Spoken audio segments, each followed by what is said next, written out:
Olá, eu sou o Pastor Kim e lhe convido para, neste momento, juntos fazermos uma reflexão que é muito importante para as nossas vidas. Não esqueça, no final deste vídeo, você se inscreva no canal, deixe o seu like e compartilhe para que muitas outras pessoas possam vir também assistir. É fato, no dia 24 de julho de 2023, foi aprovado do Parlamento de Israel a extinção da lei da razoabilidade. Esta lei era vista pelo primeiro-ministro Netanyahu como uma lei que travava os projetos nacionais de Israel. Em contrapartida, a oposição não objetivava de maneira nenhuma que essa lei fosse extinta. Por isso, houve diversas manifestações antes do dia dessa votação, na tentativa de conseguir apoio para que essa lei não passasse. Mas ficou fora de foco que havia também manifestações a favor da aprovação desta lei. E no final, quando os parlamentares da oposição viram que não tinham voto suficiente para derrotar esse projeto de lei, então se esquivaram, saíram do parlamento, se recusaram a votar e esta lei foi aprovada. E tendo sido aprovada, então explodiu manifestações para todos os lados. Nós vimos no dia da votação desta lei, manifestações em Tel Aviv, grandes multidões de pessoas por todos os lados se manifestaram contra a aprovação desta lei. Em Jerusalém, portanto, nós vimos o contrário. Grandes multidões puderam ser vistas se manifestando a favor da aprovação desta lei. E quando veio a votação, então, o resultado foi que esta lei da razoabilidade, ela foi extinta. E o que era essa lei da razoabilidade? Esta lei é uma lei que era utilizada pela corte de Israel, pelo judiciário de Israel, mais precisamente, para eliminar, para barrar alguns projetos que, na visão do judiciário, prejudicariam a minoria que habita em Israel. E isso trazia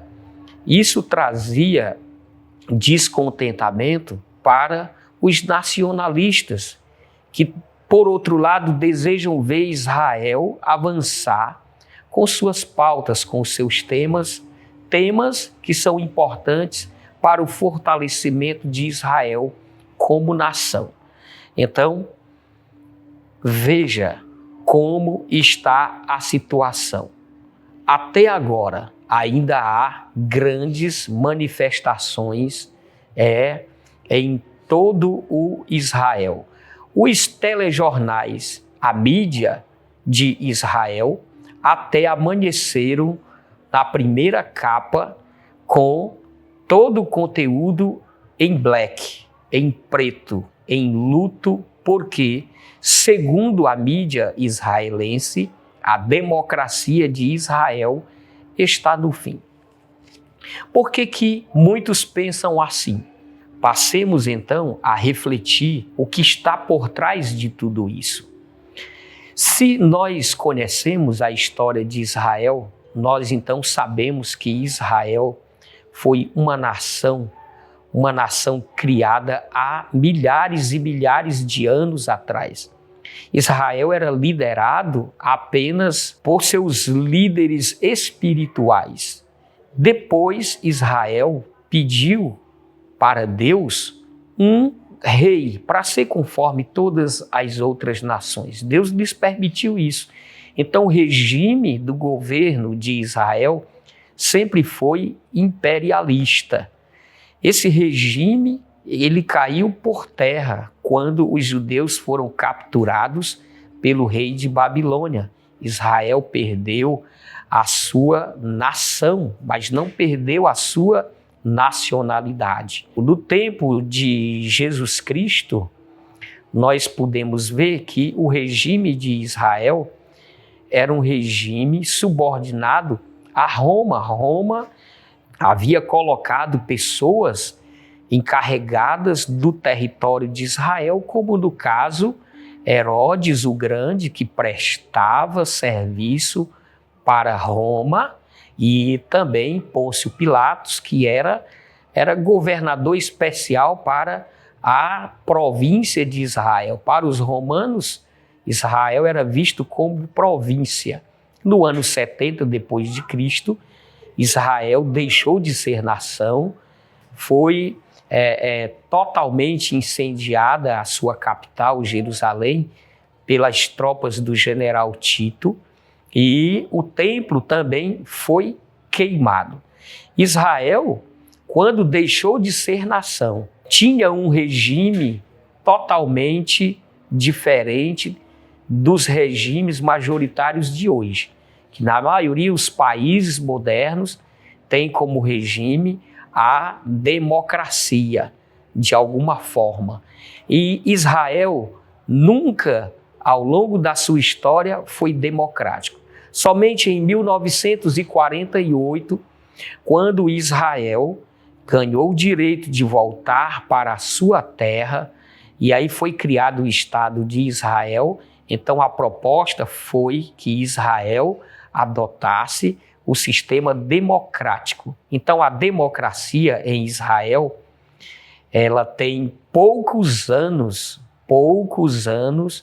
de história, comparado a milênios de história imperialista. Então, há na nação de Israel um anseio de voltar a esse sistema imperialista, de ter um rei. Afinal de contas, Israel não tem planos de governos baseados em democracia. Por quê? Quando o Messias, que é citado nas escrituras sagradas, na Torá e também na Tanakh, nós observamos que ali há profecias que falam que o Messias, ele será um imperador, ele será o rei de toda a terra, e que Israel será a base do seu império. Então Israel não vê a democracia como um regime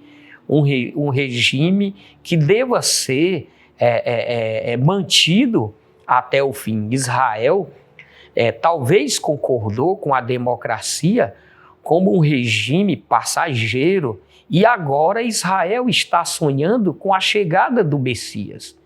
E eles sonham que quando o seu Messias chegar, tudo tem que estar pronto para o Messias assentar-se na sua cadeira de imperador e reinar. Então, isto é o que está causando grandes manifestações após a reforma desta lei em Israel, ou seja, a partir da exclusão da lei da razoabilidade. O primeiro-ministro de Israel, Benjamin Netanyahu, após a aprovação que extingue a lei da razoabilidade, declarou publicamente que, a partir de agora, a situação no parlamento vai estar mais equilibrada. Porque, na verdade, tudo que o parlamento de Israel ansiava aprovar para o crescimento de Israel como nação era travado. E com a extinção da lei da razoabilidade, agora os projetos de Israel vão poder ser aprovados e Israel vai se fortalecer como nação, como eles desejam. Israel agora irá assumir o protagonismo nacional. Então, que leis poderão estar sendo levadas para o parlamento? Quais são os anseios dos judeus neste exato momento? Por que tanta gente está indo para a rua? Pessoas a favor e pessoas em protestos contra. Por que tudo isso está agitando Israel neste exato momento? Analisemos. Vamos pontuar algumas questões. Israel, antes de chegar ao que é hoje, Israel tinha sua vida nacional totalmente voltada para o seu Deus. E Deus tinha um lugar específico para marcar a sua presença no meio da nação. E este lugar era o templo.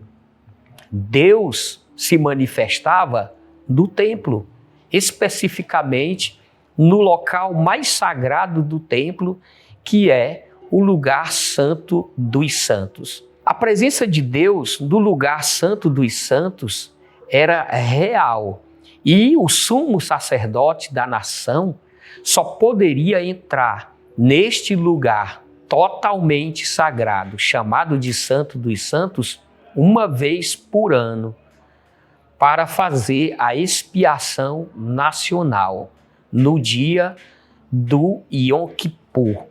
Então, toda a vida de Israel gira em torno do templo, porque o templo abriga a presença de Deus na terra, no território de Israel.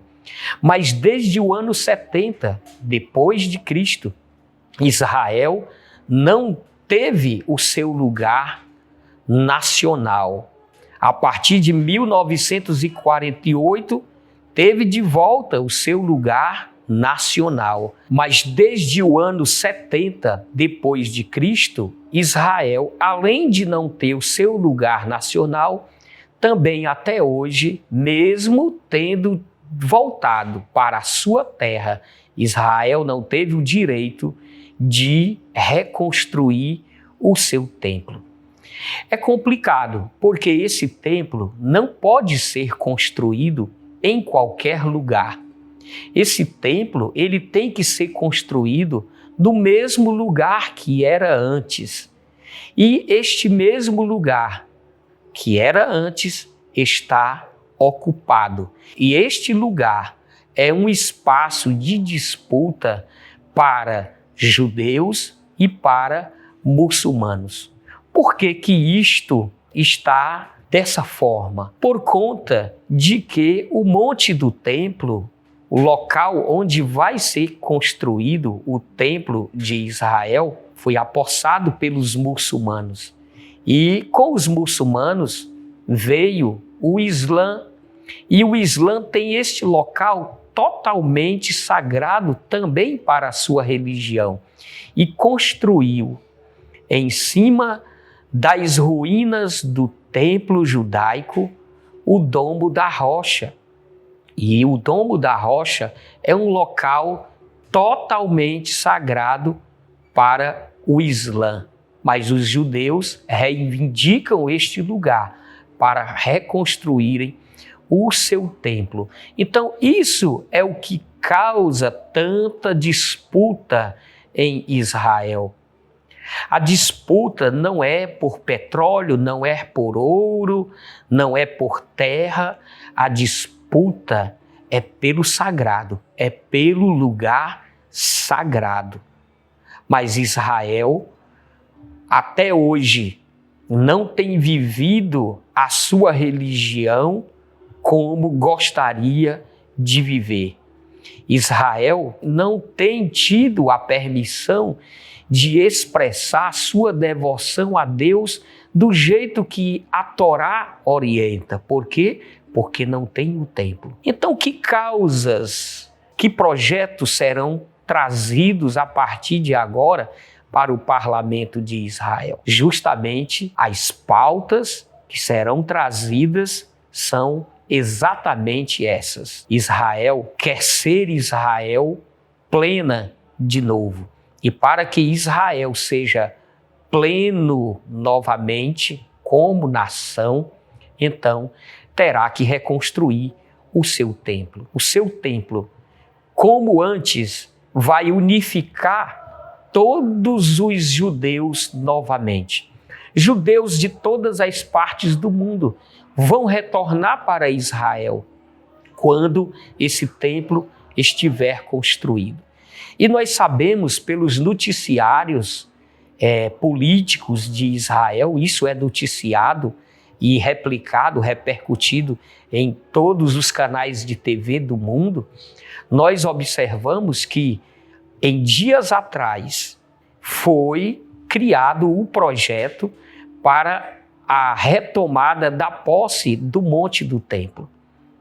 Esse projeto vindo para o parlamento, agora, com certeza, será aprovado, porque Netanyahu, quando voltou ao poder em Israel, ele voltou porque construiu uma maioria para governar. E quem deu para ele esta maioria para governar foram os religiosos de Israel, justamente sonhando com isto. E aí, essas questões virão, mas isso será muito bom para Israel como nação, como um povo que se propõe a servir o seu Deus, como diz as Escrituras. Mas isso terá grandes consequências no mundo externo a Israel, no mundo próximo a Israel, onde estão localizadas nas suas fronteiras as nações muçulmanas. E os muçulmanos, eles não vão querer abrir mão do Monte do Templo. Quem controla hoje o Monte do Templo é a Jordânia. A Jordânia recebeu o direito de exercer o domínio do Monte do Templo. Mas Israel não vai querer deixar assim. Israel, com toda certeza, vai trazer para o parlamento esse projeto de retomada do Monte do Templo. E aí o caos poderá ser instaurado em torno de Israel. Então, essa é toda a questão. Mas somente a análise política não serviria para explicar tudo isto. É preciso também da base profética, da informação bíblica que nós temos em mãos. Afinal, a Bíblia não é somente um livro histórico. A Bíblia, ela é crida como a palavra de Deus. E na Bíblia estão contidas profecias que o próprio Deus descreve o futuro. Está escrito no livro do profeta Isaías, capítulo 2, versículo 2, e acontecerá nos últimos dias que se firmará o monte da casa do Senhor no cume dos montes e se exaltará por cima dos outeiros e concorrerão a ele todas as nações. Vejamos, isto é profético. Isto é relatado na Bíblia, é relatado como um acontecimento dos últimos dias. Nos últimos dias, o Monte do Templo voltará a ser de Israel. E nós vemos a política dando sinais de que, a partir de agora, a partir do afastamento da lei da razoabilidade, isso será levado ao parlamento israelense e com certeza será aprovado. Mas o domo da rocha é a linha vermelha, que divide a paz e a guerra em Israel. Até hoje, Israel tem conseguido sobreviver naquele seu pedacinho de terra. Mas se essa linha vermelha do domo da rocha for cruzada, então não haverá quem impeça nações muçulmanas de se juntarem contra Israel e instaurarem um grande conflito. O domo da rocha é totalmente sagrado e importante para os judeus. O domo da rocha é totalmente sagrado e importante para os muçulmanos. E isso é o plano de fundo, isso é o cenário que a Bíblia Sagrada descreve para esses acontecimentos. Isso está acontecendo agora. A profecia de Isaías diz, nos últimos dias, nós estamos nos últimos dias. E o que vai acontecer nos últimos dias? O monte da casa do Senhor se firmará. O que isso está dizendo? Exatamente o que está para acontecer. O monte do templo em Israel será de Israel e o templo sagrado será reconstruído. Tudo está ficando, portanto, obscuro, tenebroso no Oriente Médio.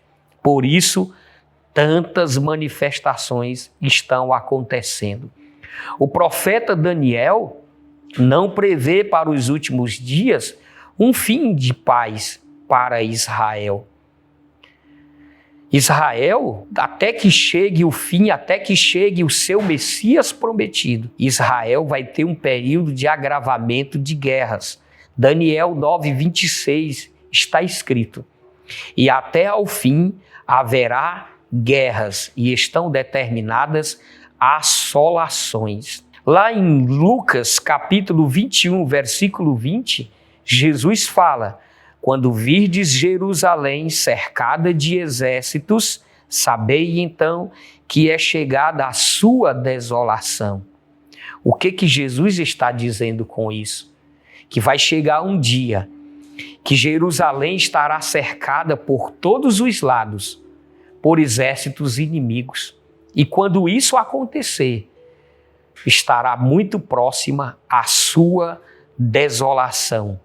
Existe um ódio contra Israel. Nações inteiras e muitas nações querem varrer Israel do planeta Terra. Será isto possível? Assim Jesus Cristo declarou na sua palavra: sobre quem cair esta pedra ficará reduzido a pó. Então, biblicamente falando, não será possível eliminar Israel. Israel é um povo escolhido por Deus e Deus jamais deixará que isto aconteça. É inexplicável aos olhos de qualquer explicação científica, de qualquer argumento científico ou histórico, que uma nação que foi tão massacrada por milênios ainda exista.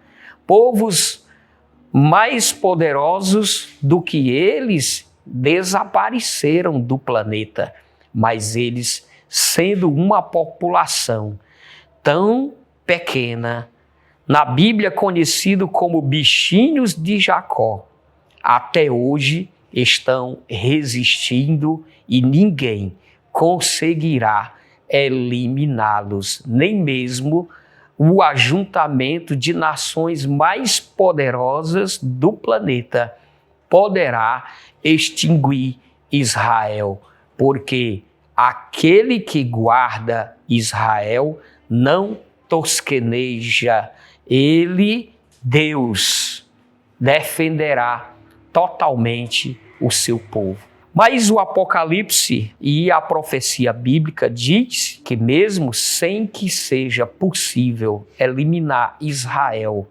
guerras e assolações estão determinadas até o fim, até o tempo do fim, que será o tempo do retorno do Messias então Israel sofrerá tentativas de varreduras do mapa. Em Apocalipse, capítulo 6, versículo 4, está profetizado que haverá a abertura do segundo selo. Diz assim o texto sagrado: e saiu outro cavalo vermelho, e ao que estava assentado sobre ele foi dado que tirasse a paz da terra e que se matassem uns aos outros, e foi-lhe dada uma grande espada. Tudo isso é sinal que o tempo está acabando, o fim está próximo. Então, é preciso que nós olhemos com sabedoria para todos esses sinais que estão ocorrendo em Israel. Ninguém deve tirar os olhos de Israel, porque o que vai acontecer ali é exatamente o cenário descritivo do que diz a Bíblia que vai acontecer. Isto vai trazer para o mundo uma nova era. Está próximos.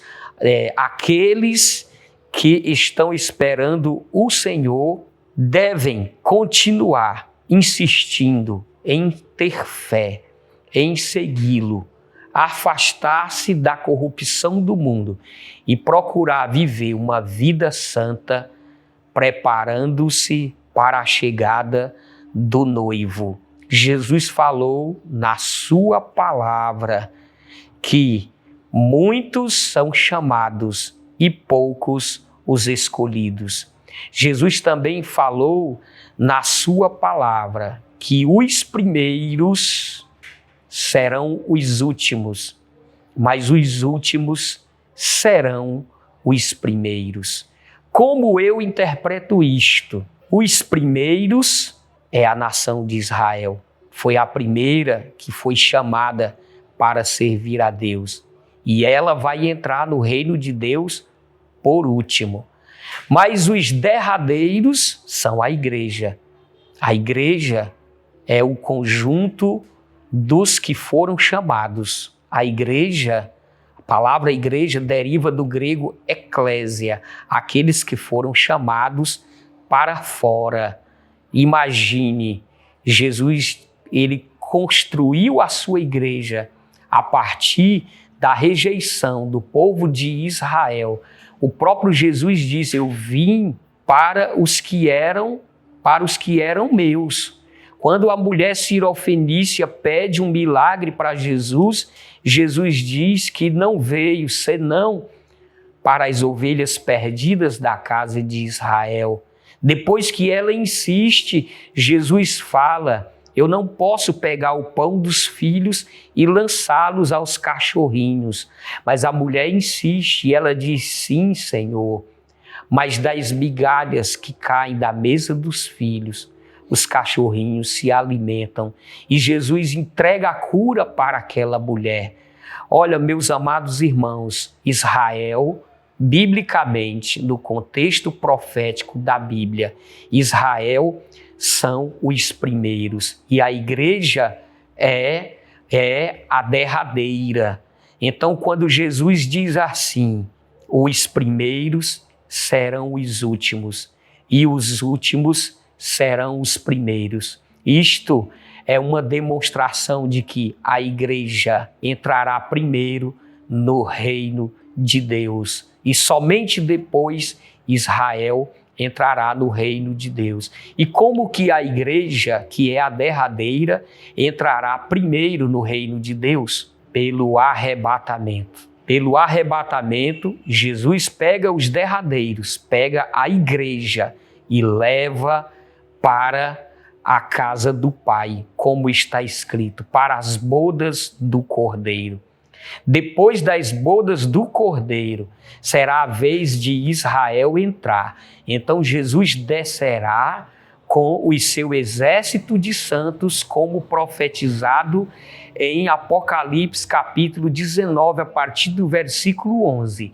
E aí Jesus descendo com o seu exército de santos, que antes terão sido arrebatados, Jesus vai tomar o poder em Israel e o seu reino será instaurado na terra a partir de Israel. Ele será o Rei dos Reis e Senhor dos Senhores.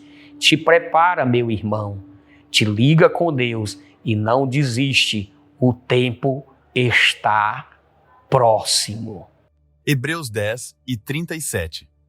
Porque ainda um pouquinho de tempo, e o que há de vir virá e não tardará.